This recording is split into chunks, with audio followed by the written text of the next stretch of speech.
Bonjour tout le monde, j'arrive tout juste de mon périple annuel en canot.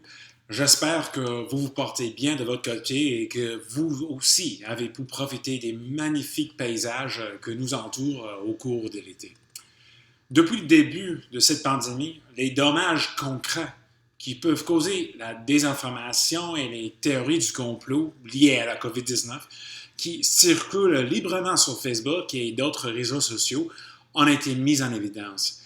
La crise des médias, qui était déjà très menaçante pour notre journalisme et nos médias, a nettement été amplifiée par cette crise sanitaire. Notre gouvernement doit se tenir debout et rétablir l'équité et bâtir pour la vérité. Alors que je me trouvais dans les bois, loin de la civilisation, notre ministre du Patrimoine, Stephen Guilbeault, a accordé une entrevue à Stéphane Bureau sur les ondes de Radio-Canada. Il a notamment évoqué ses intentions de mettre fin au passe-droit accordé aux géants du Web. M. Guilbeault s'engage donc à déposer 2 projets de loi qui feront en sorte que les géants du Web devront verser des redevances à nos créateurs et créatrices pour l'utilisation de leur contenu. Notre campagne recherchée semble donc avoir porté fruit.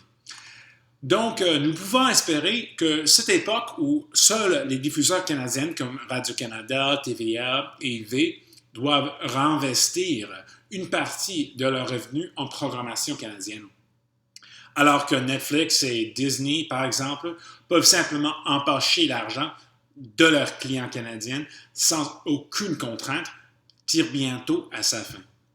Dans son entrevue, le ministre Guilbeault mentionnait aussi que les arts et la culture devraient jouer un rôle important dans notre relance économique post-pandémie. Et moi, je suis d'accord, les amis, nous sommes d'accord. Mais les règles doivent absolument être appliquées de manière équitable sur notre territoire, sans quoi la partie est perdue d'avance. Pour en savoir plus sur nos activités et campagnes, visitez lesamis.ca. Comme toujours, j'aimerais remercier nos donateurs et donatrices. Les amis ne prennent pas un sou de gouvernement, de quelconque parti politique ou des corporations. Ce sont des individus comme vous qui nous permettent d'exister et de continuer nos luttes. Nous apprécions grandement votre soutien et ce, tout particulièrement cette année.